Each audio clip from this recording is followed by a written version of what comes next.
నమస్కారం సుప్రభాత ఘంటారావానికి స్వాగతం. ముందుగా ప్రధాన అంశాలు. నేడు మంత్రివర్గ సమావేశం.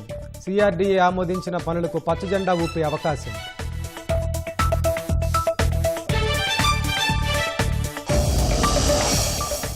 నేటి నుంచి 10వ తరగతి పరీక్షలు.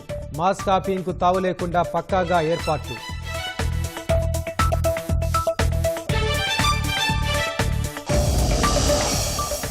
రాష్ట్రంలో గంజాయి అక్రమ రవాణాపై పోలీసులు ఉక్కుపాదం.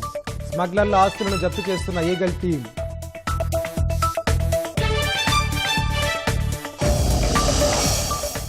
భారత్ చైనాల మధ్య సత్సంబంధాలు అవసరమన్న ప్రధాని. విభేదాలు వివాదాలుగా మారకుండా ప్రయత్నిస్తున్నట్లు వెల్లడి.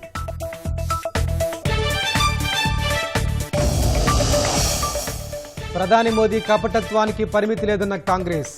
విదేశీ పాడ్కాస్ట్లో పాల్గొనడంపై విమర్శలు.